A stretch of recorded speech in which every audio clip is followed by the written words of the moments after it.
It happened. A major Western influencer, a mainstream guy, got caught taking money from the Russians. His career is over and he's in a world of trouble. We now have an understanding what the current price of selling out is. Like this video, comment, share it, support us on Patreon, and get my book on ancient intelligence networks in Enlightenment and Communism. So, newspapers received a large data leak from Cyprus. Among the documents was a sponsoring contract for 600,000 euros for just one pro-Russian book. The contract referenced another earlier contract for another book. And he made TV documentaries about Vladimir Putin with exclusive access to the Russian head of state. He was riding in his limousine. They were speaking German to each other. They were going on a weekend hunting trip. And this work that this guy had done was very, very anti-American. This entire body of work was almost designed to make Europeans, in this case Germans, to make them like Russia and to make them abandon the United States. Serious stuff, ladies and gentlemen. I am talking about the German journalist, or should I say ex-journalist, Hubert Seipel. His central talking points are exactly the same as you get from certain American or British influencers. So when someone is trying to convince you of these talking points, that person might have such a sponsoring contract. You see, the Seipel character is claiming through his lawyers that the sponsoring contract did not influence how he wrote his books. He's also claiming his famous documentaries with close personal access to Putin were not sponsored. Well, he wants us to trust him. Obviously, he's in trouble because when he signed contracts with a publishing firm and German state TV, he assured there were no conflicts of interest. We also don't know where the sponsoring money went and what taxes he paid on it. A well-known Russian oligarch, Mordashov, provided the money for the sponsoring.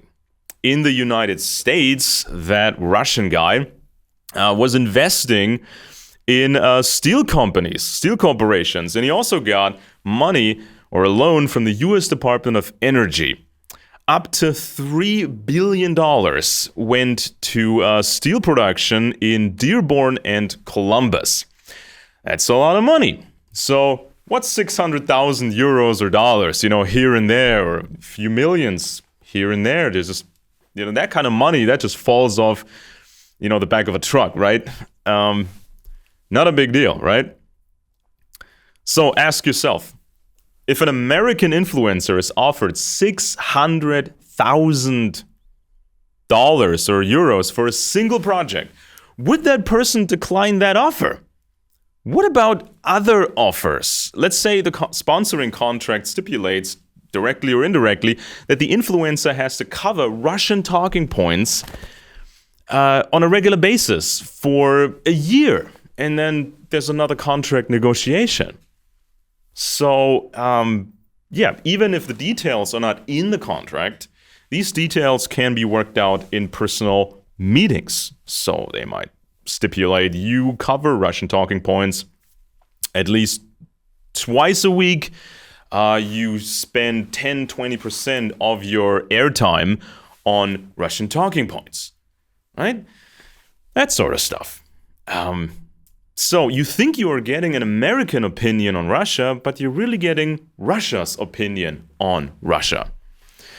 So the Russians spend hundreds of millions of dollars per year on one TV station like RT, Russia Today. But the Russians can get more exposure and gain more credibility by just paying Western influencers. You don't need, the RT logo. You don't need Russian studios and that sort of stuff. You don't need this infrastructure. You just use American infrastructure for that. So, this campaign is no joke. It is meant to steer opinion, take pressure off of Russia so they can take Ukraine, coordinate with China and North Korea, regain strength, and then conduct a surprise attack against the West.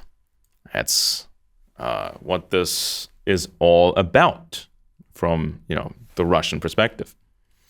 So, Seipel was the first man to get a TV interview with Edward Snowden, and he got really close to Putin when nobody else could, especially not in that fashion. So why would they trust him that much? So was it just the money, or was it something else too, I have to ask myself. So the year was 2012. And that's when this TV program was released. It was called I, Putin, a Portrait. So, these two guys, Seipel and Putin, they're speaking German because Putin was a KGB agent stationed in Eastern Germany, so that was the language. So they're talking about these different things. So Seipel is asking, why is the West hating Russia so much? What do you think? And so Putin, replying in German, he says, well, they are afraid of us, and so on and so forth. So it's just like this staged conversation. It's like providing a jumping board so Putin can rattle off his talking points. So then Seipel makes the statement, the West wants to force Russia to accept Western rules. Also a classic Russian talking point. So Russia as an empire has been around for way more than 1,000 years. So they had ample opportunity to make up their own rules and create a better type of system. So under the Tsars, there was ample opportunity to improve things, to have some sort of an enlightenment. Or whatever, and but it was the same old. It was serfdom, and very, very late they abolished serfdom on paper. Living conditions didn't really improve for the average citizen in Russia. Then came the communists, and they had opportunities to not be so horrible, but they were completely horrible, putting millions of people in camps and killing millions of people. So it was a horror show. And that was Russia's fault. All these people that were involved in this. So you can't just blame, a small group of leading communists. You can't just blame, foreigners or other empires and play that victim game. No, it's Russia's fault. It's their responsibility what happened under the Tsars and under communism, and even after communism. It's their fault, their responsibility. So, during Yeltsin and Putin, this was a KGB transformation of the empire, so they just had a broader ideological stance, and of course, Russia remained a traditional empire. Russia wants to force other countries to adopt the Russian system. They want to force everybody else to play by their rules. That's what's happening. So then, in this documentary, they take a vacation trip over the weekend. They fly to Siberia. So you see Putin, you see his close, comrades, and you see this German journalist. So they land with the plane, and they get into several cars, and these cars are Toyota Land Cruisers. Japanese cars, Japanese engineering. Why would they use Land Cruisers? Because Russian cars are not good enough? Is that Russia's fault, or is that the Japanese's fault? What do you think? Of course, Japan is an old enemy of Russia. So then you get this background music in this documentary. It's very American style. It's cowboy style. You hear this country cowboy guitar, but it's 37 degrees Celsius below zero, and they're hunting wolves and some other animals, and they have an open fire, and they roast this animal, and they cut off the flesh from the animal, and they eat it. Oh my God, are they not awesome? And are they not cowboys, right? So then they hop into these Russian military vehicles and so on and so forth. Then Putin says, well, I could be much worse. So be glad with what you're getting. Could be much, much worse. You see a large party event with Putin's party. And it looks pretty fascist. He's the big star. He's the leader. He is the savior of Russia. He is the one guy that everybody's supposed to focus on. So it seems like fascism, really. Or it seems like czarist, self, promotion. So of course they ask the question: is this authoritarian? Is this not good or whatever? But then Putin gets to speak and he says, well, it's about the people. It's not about individual people in government. It's always about the people. And you get background music from the Twin Peaks TV show, interestingly. And then Putin declares, well, you can criticize the government in Russia, which is not true. You can have demonstrations in Russia, which is not really true. We're not falling back into communism. So that's handled. That's what the documentary says. So for a Western audience, they assure you they don't go back to communism. Okay, so that's off the table. That's what they claim. There's also no fascism, they say. And they mention Leningrad. This is the city that was attacked by the Germans in World War II. And so Putin's brothers died. His parents both almost died. And, growing up in Leningrad, this was not pleasant for young Vladimir Putin. That's why he hates Germans. That's why he hates all Westerners, basically. If you're a white guy, if you're a white person in Britain or in America, they hate you. They hate you. You're all Nazis to them, just to be clear. And so, why do they mention this? Why do they mention this? And they keep repeating this stuff. Putin's father was, hurt seriously, lots of trauma. And an old friend of Putin says, well, Vladimir was from the working class and yada, yada, yada. And then you get some judo footage. You get footage from Putin's speech in the German parliament from a long time ago. And then the voiceover in this documentary says, well, NATO is putting rockets very close to Russia, meaning the defense system. And so they try to link this to what they said earlier in the documentary, with the Germans attacking Russia and and all that stuff. So they try to make this parallel that nowadays NATO is the new threat. NATO is the new Germany. And so NATO is pushing into Russia and the Russians have to defend themselves. That's what this documentary seems to insinuate. I mean, I can't find any other interpretation. Of course, the makers of this documentary, they can say, no, that's not what we meant, that's not what we said, but it sounds to me that this is what they were trying to say. So, no, we're not falling back into communism, and no, we're not fascists. The Russians say, Putin says, we're not the fascists. We've always defended against fascism. We had all these great sacrifices to fight off the fascists and beat fascism.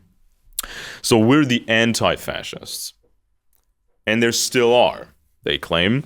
Now it's, of course, against NATO. So NATO is fascism, they are anti-fascists.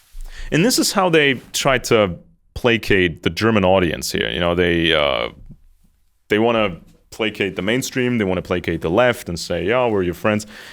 Everything's going to be fine. Everything's going to be fine. NATO is the problem. America is the problem. Europe should be aligned with Russia, not America. This is the stuff that was put out on German state television. And we don't know if he got paid extra money sponsoring for that TV piece. We sure know he got a sponsoring contract for 600,000 euros for one book. One book. Now imagine, theoretically, what the Russians would pay for such a documentary, what they would be willing to pay for that stuff, because it gets Russia ahead. It gets them an advantage over America. You get Putin in the documentary speaking softly. Oh, he's such a sweetheart. Is he not a nice man? He's just serving his country and all that. Then this Seipel character, he's talking to Putin again, and he says, well, according to NATO, the missile shield is supposed to protect against Iran. And Putin is just laughing. Oh, it's ridiculous. It's so transparent what NATO is trying to do here. That's kind of the spirit of this documentary. And so, then they show some footage of President Bush meeting with Putin and how they got along and all that stuff. So this is meant to convince the conservatives in the audience of this documentary that, it's going to be fine. This is going to be okay. It's going to be okay. No communism in Russia. No more communism. It's kind of conservative over there. So be glad. Then this Seipel character was asked on a radio show, did you ever get money from Russia? And he was outraged. How dare you just ask that question? This is not, He was acting like this. He was outraged. But even in 2012, journalists and state media in Germany were suspicious. I mean, they knew you couldn't get close to Putin like that with harsh questions. But where do you draw the line? What final product do we accept? At what point are we going to say, no, this is not right? And remember, Russia is still cultivating communist ties around the world. They still use the old Lenin playbook. It was always so broad that you could adapt it for a conservative or even Muslim target audience. It's just hatred against the West. Go read Lenin's seminal text on imperialism and capitalism. Of course, he means Western imperialism. It's just a bunch of whining. The cartels and the banks and price fixing and, the sugar market and all that stuff and the oil and stuff. So, this can be adapted to any target audience. It's not really hard to do. So very simplistic. The West is always bad, or the structures in the West are always bad. Russia is your friend. The Russian government, the communists in that case, they're your friend. They can do it better. They can have a better economy and everybody gets more money and everything's going to be fine. So don't take this lightly, that people accept Russian money. Don't think this Russian influence is a counterbalance to what the Democrats say in the US. Don't think this is going to balance itself out. Once someone signs a sponsoring contract or an advisory contract or something like that, or becomes a shareholder in an offshore Russian front company, that person can be blackmailed if necessary. So, at some point, somebody might get cold feet and say, well, I'm out. This is too crazy. Or the Russian demands keep getting bigger. So you've been doing Russian propaganda until 2022, and you didn't think an invasion of Ukraine would happen that way, but then it happens. And then the Russians demand that you continue this propaganda, that you shill for this brutal war. And so somebody might be getting cold feet. Now, I don't want this. This is too cross. This is too this. This is too that. So maybe they let you off the hook. Maybe they just stop paying you and you go your own way. But maybe they blackmail you. Oh, you don't want the FBI or the IRS to find out about that stuff, do you?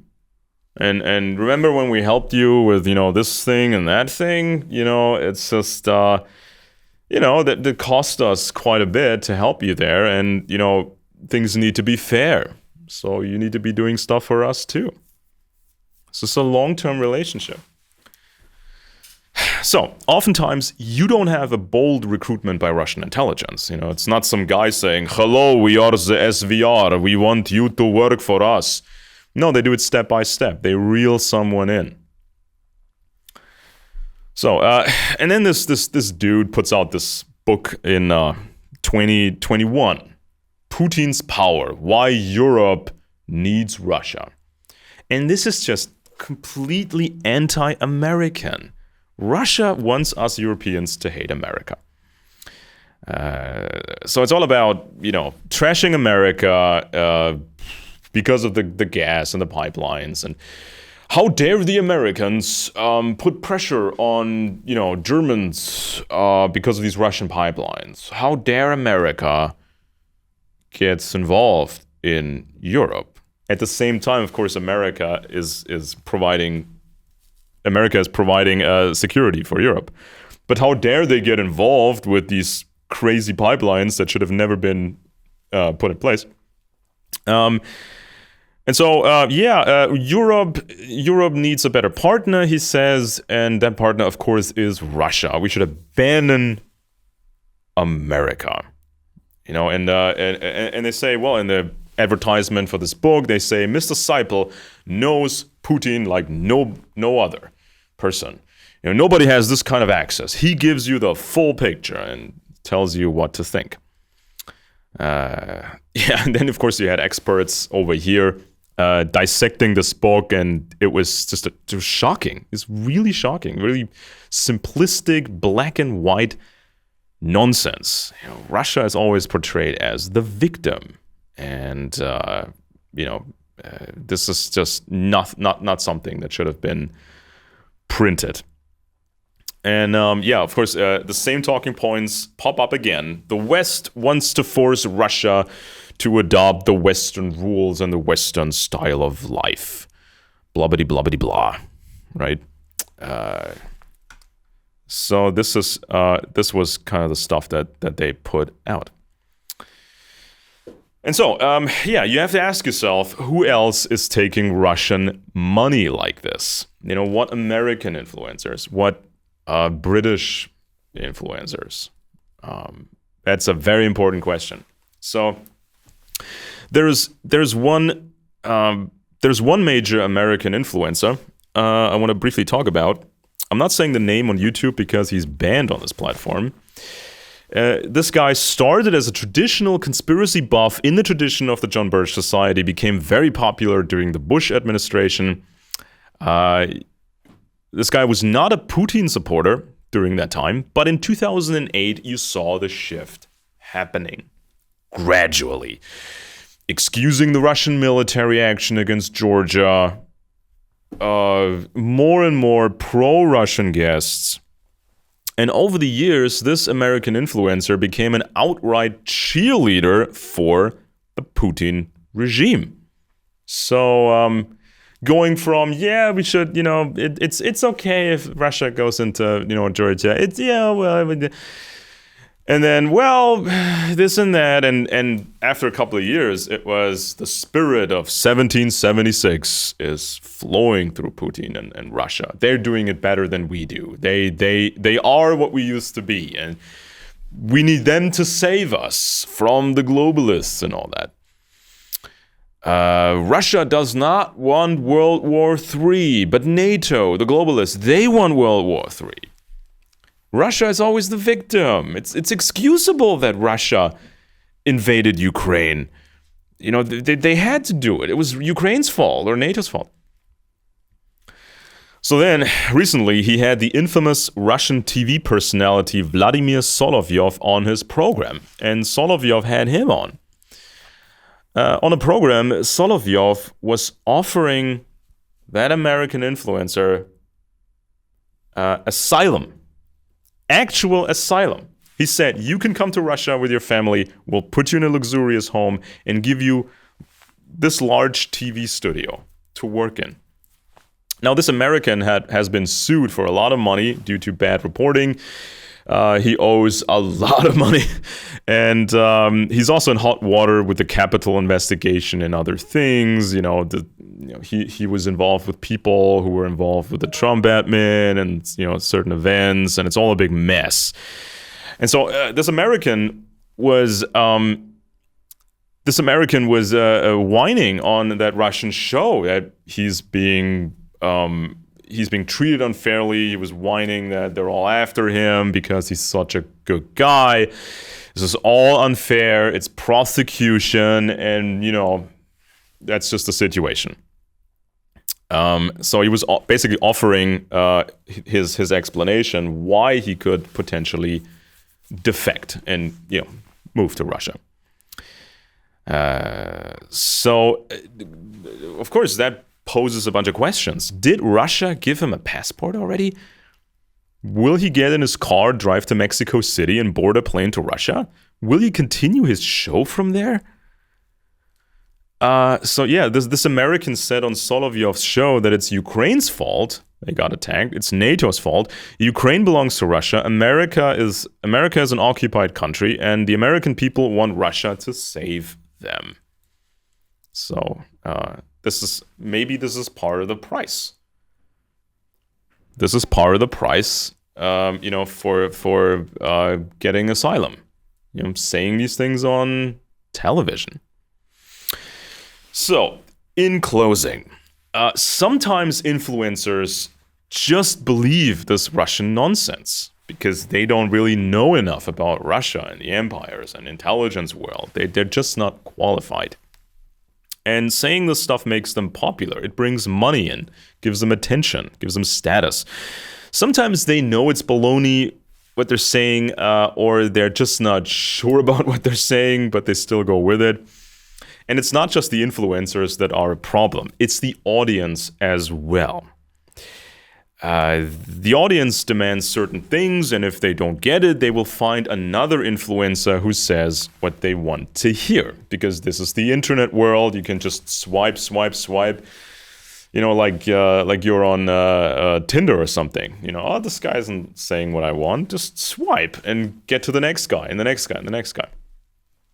So there's no more brand loyalty that much these days, or a certain, personal influencer loyalty. The audience just has, loyalty towards certain fantasies, ideas. That's where the loyalty is these days. And the audience has been programmed to believe when someone is against Russia, that someone is paid for by the left or the globalists. So there's always this accusation that goes along with it. Now, so you have to make a proper assessment when it comes to influencers. So repeating Russian talking points is not conclusive evidence yet. They are taking Russian money, but it's a reason to look further for possible entanglements. And what's the point of listening to someone who doesn't give you the real picture anyway? Someone who's not qualified. Russian talking points are always the same. These influencers are replaceable. And you can see in Ukraine how Russia is treating its own forces, its own soldiers. They're being fed into this shredder, into this meat grinder. And then they are replaced. And then the replacements are replaced again. And maybe they're going to use Chinese soldiers next, or North Korean soldiers next. There's always a replacement. And they kind of treat their influencers the same way. So these influencers in the West, they get themselves in trouble, and they entangle themselves, and then they get busted, and they have to defect, and then they become total alcoholics or whatever, or they get sentenced in the West, they get into trouble, and then they get just replaced. They find another dude that wants money and wants the fancy car and the status and the nice house. They just find the next guy, and the next guy is going to say the same talking points as the guy that came before him. This is how the game is played. So you can get real analysis on candorintel.com. Please subscribe to this channel, like this video, comment, share it. Support us on Patreon, and get my book on ancient intelligence networks in enlightenment and communism.